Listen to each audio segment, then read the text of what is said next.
All right, y'all. So my name is Sinead Urquhart. I am a recruiter with Microsoft. I've actually been in recruiting for almost 4 years now. I've actually been specifically with Microsoft though for almost a year. And so I'm gonna talk a little bit about how I got into recruiting, how we can determine the right career for you, how to actually be noticed in this world of competition, going through the interview process, tips and tricks on your resume, and just essentially maximizing your time in the job search. I want to make this as less frustrating as possible because the market is crazy right now. So I want to try to help you as best as possible. So we're going to get into it. So first, we're going to talk about determining the right career for you.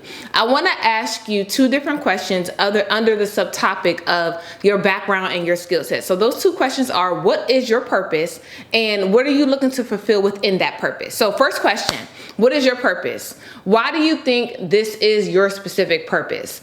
One of the things I learned about myself during the job search was I was resilient. But resiliency without knowing actually what I wanted to do definitely bleeds some type of ignorance and lack of understanding of how far I actually wanted to go. I gave my resume to so many different people and asking and pleading for them to review it to determine if I needed to change something. So again, asking for reviews without actually targeting my profession and what I actually wanted to do in the first place.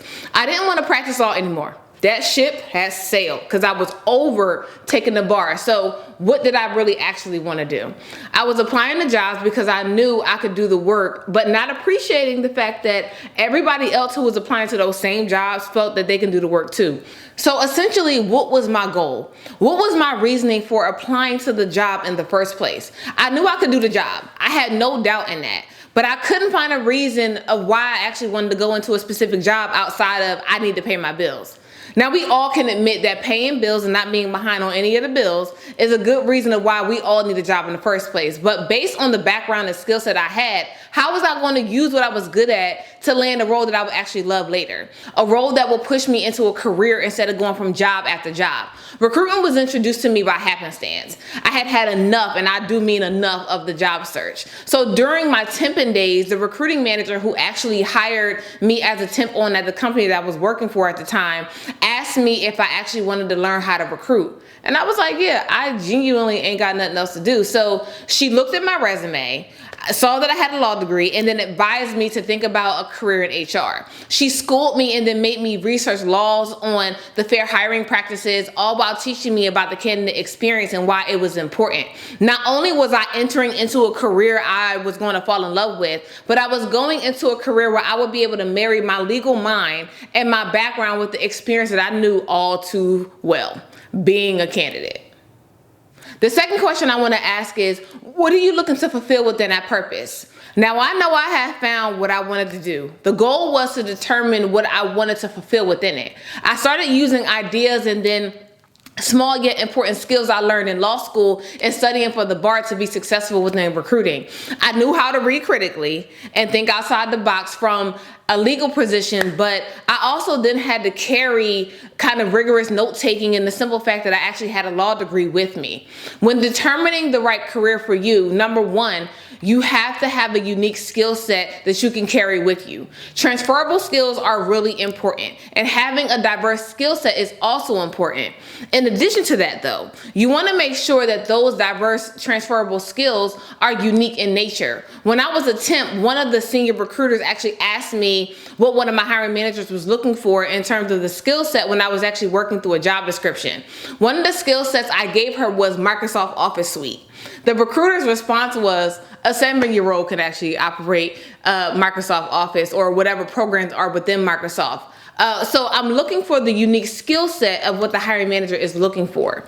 That question started my understanding, although something like Microsoft Word is absolutely important in listing on your skill sets on your resume, it's inevitable that candidates are going to learn how to operate Microsoft Word because even a 7-year-old can do it.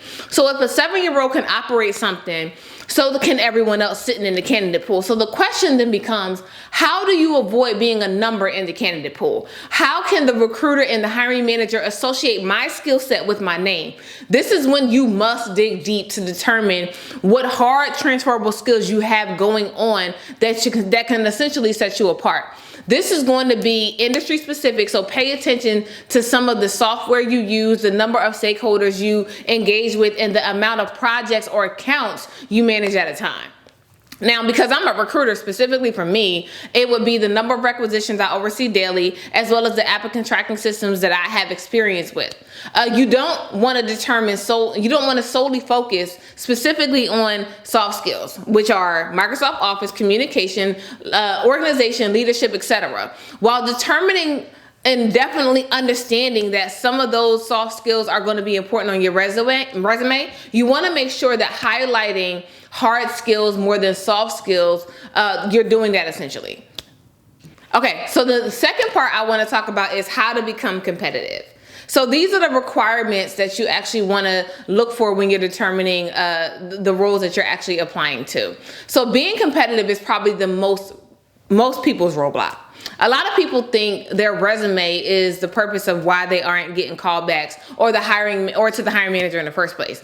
That's not always true, just in my opinion, and this is what I've seen. So you could actually do everything that you've been advised to do in the job search. Understand though, hundreds, thousands, and even millions of other people are essentially trying to find a job in this climate. Although you may meet the minimum qualifications for a role, sometimes your setback can be the number of people who are actually vying for the same position. To be competitive though, I always want to tell people to apply early. There are many jobs that post where minimum qualifications are listed as soft skills, which means a lot of people who apply to those roles are going to meet the minimum qualifications. In those circumstances, apply early so you can be one of the first applications the recruiter sees. Another tactic you can use is applying late at night. I applied to my position at 11 o'clock at night. Maybe my application was one of the first applications that the recruiter saw when he logged in the next day. So timing and taking your time is very key. So let's talk about the application process. Let's do it. We're going to go through 2 different points to determine the application process. First point, resume, and then second point, communication tips. First point, resume. This is probably one of the most confusing parts of the application process. I say that because resume structure can determine if recruiters can read your resume and whether it's sound enough to send over to the hiring manager for review. Some people like to use fancy templates for their resumes and even put headshots on it. I personally don't like headshots because I don't want you to be subjected to unconscious bias, which essentially that's not what we want. I personally think it's best to leave your picture off of your resume when it comes to templates. Stay away from fancy illustrations. While they look cool, the formatting may not translate over into the website or the applicant tracking system the company is using. I've encountered many resumes where candidates' information was all over the place and I couldn't tell if they met the minimum qualifications or not. Simple formatting is fine and transmittable. For specifics about what to put on your resume and how to actually structure it, I structure mine this way. Contact information at the top to include your name, email, phone number, city and state, and then your LinkedIn profile. The next thing you want to do is your professional summary, which is a summation of your skill sets, or your career objective, which is a summation of your skill sets, and then adding information about where you're actually trying to go. Always choose one, you don't need both.